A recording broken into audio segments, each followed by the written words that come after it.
नमस्कार, knocking-news.com में आपका स्वागत है। मैं हूं गिरजेश वशिष्ठ। धीरज साहू के यहाँ पर छापे पड़े थे। उस छापों के बाद से लगातार पूरा संघ परिवार चुन चुन के उन लोगों को ढूंढ रहा है जो पत्रकार हैं, बुद्धिजीवी हैं, और उनके ट्वीट पे जाके पूरा आईटी सेल लगा हुआ है और उनसे ये कह रहा है कि धीरज साहू पे क्यों नहीं बोल रहे हो। मेरे पास भी असंख्य कमेंट आ चुके हैं, अलग अलग लोग धीरज साहू पर कुछ बोले, धीरज साहू पर कुछ बोलिए। मैंने रविवार को मैं आप लोगों से लाइव मुखातिब हुआ था और बात की थी, तो वहाँ पर भी ये सवाल आया। तो मैंने जो बात कही थी, बार बार मैं एक ही बात रिपीट कर रहा हूँ। बहुत सारे बड़े बड़े इस देश के बुद्धिजीवी झुक गए और कुछ लोग सिर्फ अपने आप को न्यूट्रल दिखाने के चक्कर में धीरज साहू को लेकर अपना कुछ बयान देने लग गए। मेरा पॉइंट ये था कि अगर धीरज साहू के पास काला धन मिला है तो पहले हमें पता चलना चाहिए कि वो काला धन है। तो अब इस मामले में क्या डेवलपमेंट हुआ, इस पे बात करेंगे और आज जो एक बयान आया है धीरज साहू का, उसको समझने की कोशिश करेंगे और जानेंगे कि इस मामले में किस तरह से घटिया राजनीति हुई। कहीं मत जाइए, चैनल को सब्सक्राइब कर लीजिए। मैं अभी हाजिर होता हूं।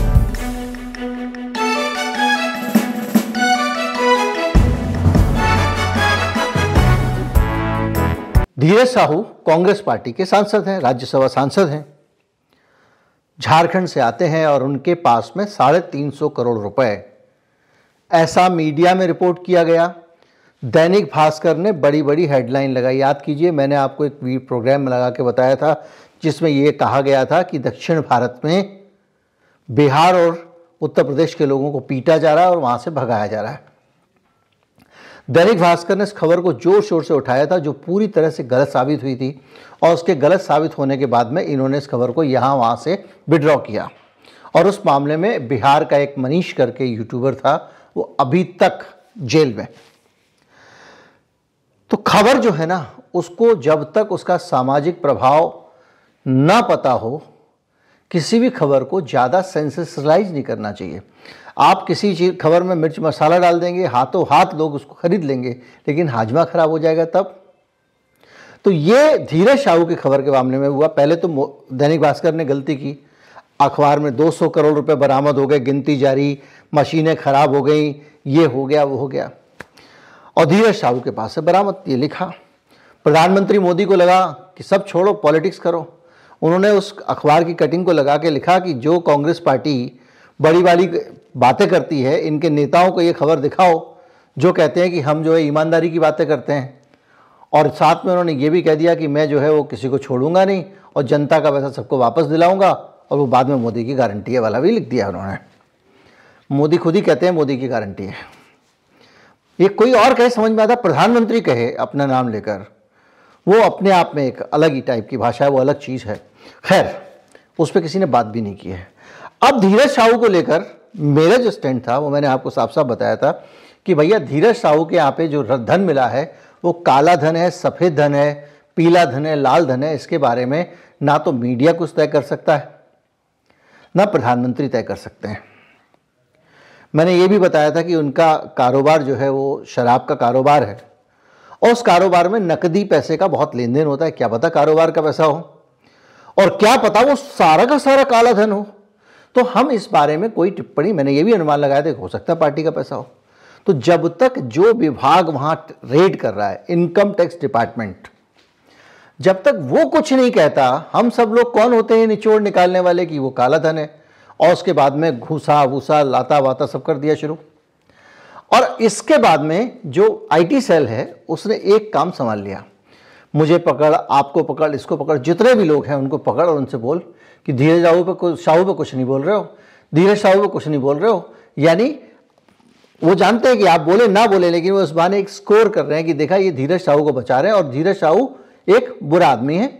लेकिन अब क्या हुआ है कि धीरज साहू का बयान आ गया है।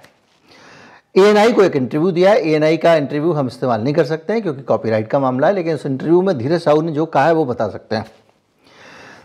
धीरज साहू ने यह कहा है कि वहां पर पैसा बरामद हुआ है, ये सच है। और वो पैसा काला है या सफेद है इसके बारे में मैं कुछ नहीं कह सकता हूं और मेरी बात का कोई मतलब भी नहीं है। और ये पैसे की जांच इनकम टैक्स डिपार्टमेंट कर रहा है और वो बताएगा कि काला है या सफेद है। अभी तो उसने कुछ बोला नहीं। दूसरा, धीरज साहू ने यह कहा कि अगर वो बताएगा तो लोग जवाब देंगे जिनका पैसा है। हमारी फैमिली बहुत बड़ी फैमिली है, धीरज साहू ने कहा, और मैं 35 साल से राजनीति में हूं, मैं कारोबार से दूर हूं। तो इस फैमिली में कई सारी फर्में हैं, कई सारी कंपनियां हैं, छापा पड़ा है, रुपया बरामद हुआ है। जिस कंपनी का रुपया होगा, जिस परिवार का सदस्य उसको चलाता होगा, वो अपना जवाब देगा, सफाई देगा उस मामले में। इसलिए मैं कुछ नहीं बोल सकता हूं। तो जब वो सफाई देंगे तो मालूम पड़ेगा। तो उनसे पूछा गया कि वो काला धन था क्या? बोले हो भी सकता है, नहीं भी हो सकता है। काला धन होगा तो जिससे संबंधित फर्म का होगा वो आदमी जवाब देगा। फिर उनसे एक सवाल और पूछा कि क्या ये राजनीतिक पैसा है, किसी राजनीतिक दल का पैसा है, ये कैसा पैसा है? क्योंकि आप कांग्रेस के सांसद, इसलिए सवाल उठ रहा है। तो धीरज साहू ने कहा कि पैसा जो है वो किसका है ये मैं भले ही ना बता पाऊं, लेकिन ये मैं गारंटी से कह सकता हूं कि वो ना तो कांग्रेस पार्टी का, ना किसी भी और राजनीतिक दल का इस पैसे से कोई लेना देना है। यानी वो इलेक्शन फंडिंग का पैसा नहीं था। तो जो निचोड़ निकल के आता वो ये आ रहा है कि एक धीरज साहू निकल के आया, उसने जो कहा, आप उसको 100% झूठ भी मान सकते हैं, सच भी मान सकते हैं, लेकिन वो जो बात कह रहा है उस बात को गलत साबित करना मुश्किल होगा। जैसे कि वो ये कह रहा है कि मेरी बड़ी फैमिली है, फैमिली का बिजनेस है और मेरे नाम से कोई पैसा नहीं है। तो या तो ये साबित हो कि इनकी कोई फर्म है जिसका वो पैसा है। तो ये कैसे साबित होगा? अदालत में साबित होगा। लेकिन अदालत में साबित होने से पहले भी इनकम टैक्स डिपार्टमेंट बोलेगा ना कि ये धीरज साहू का पैसा है, इतना रुपया इनका निकला, ये जुर्माना दें, तो मालूम पड़ जाएगा धीरज साहू का है। अब वो कहेंगे साहू परिवार के किसी और फर्म का है, तो फर्म जवाब देगी जैसा धीरज साहू का कहना है। लेकिन सारी चीज़ों के बीच में एक चीज़ साफ है, वो ये है कि धीरज साहू का छोटा बयान भी ना होने के कारण मीडिया ने अपने आप ही उसको दोषी सिद्ध कर दिया। धन काला है या सफेद ये इनकम टैक्स डिपार्टमेंट बताएगा, इन्होंने धन को भी काला घोषित कर दिया है। यानी सबसे तेज, अपनी सरकार से भी तेज, सरकार के इनकम टैक्स के डिपार्टमेंट से भी तेज हमारे मोदी जी और शाह जी ट्वीट किए जा रहे हैं। अब इसको दूसरे नजरिए से सोचिए, वो पॉलिटिशियन है, ठीक है, लेकिन किसी भी व्यक्ति के ऊपर आप इतने गंभीर आरोप बगैर उसका पक्ष जाने, बगैर उसके बारे में जानकारी लिए, बगैर उस विभाग का पक्ष जाने जो वहां पर नोट गिन रहा था,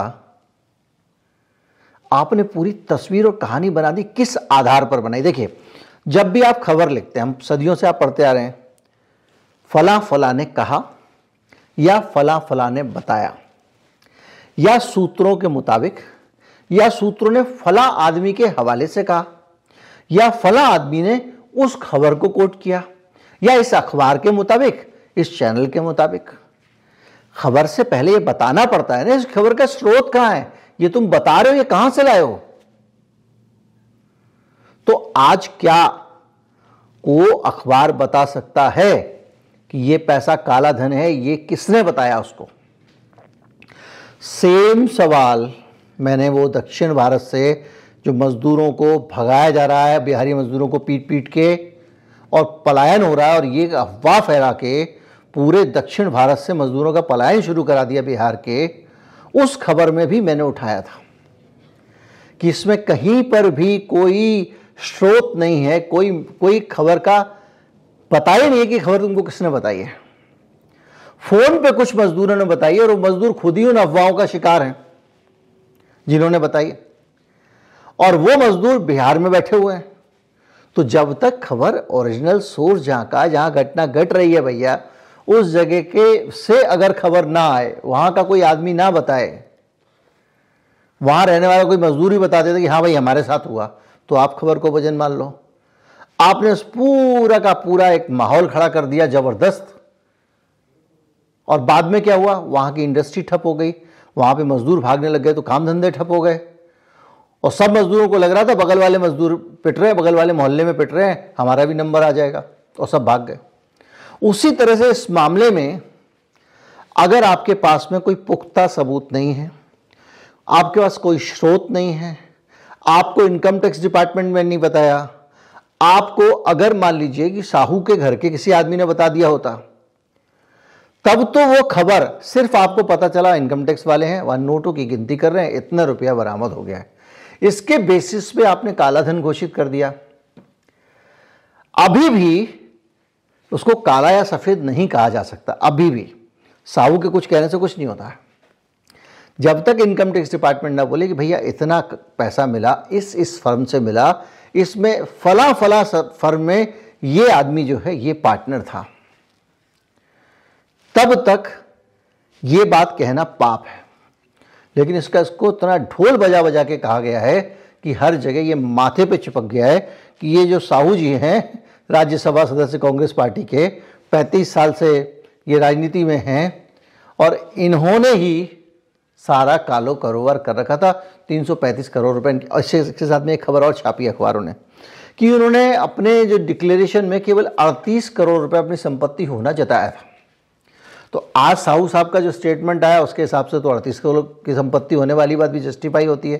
जब उसका कारोबार ही नहीं है तो 38 करोड़ की होगी संपत्ति, या तो उस कारोबार का मालिक हो। लेकिन फिर भी अभी जांच हो रही है, किसी भी नतीजे पे पहुंचने से पहले किसी को दोषी ना माना जाए, भले कोई आपके कितना भी आपको ट्रोल करे, वहाँ चुप क्यों, वहाँ चुप क्यों, वहाँ चुप क्यों। भैया हम चुप हैं क्योंकि हमको लगता है कि इस मामले में बोलने का हमको अधिकार नहीं है अभी, जब तक कुछ आया नहीं है। आज साहू का बयान आया, मैंने आपको बता दिया। उम्मीद करता हूँ वीडियो अच्छा लगा होगा। अच्छा लगा हो तो ज़्यादा से ज़्यादा लोगों तक पहुँचाएं, चैनल को सब्सक्राइब कर लें। नमस्कार, जय हिंद।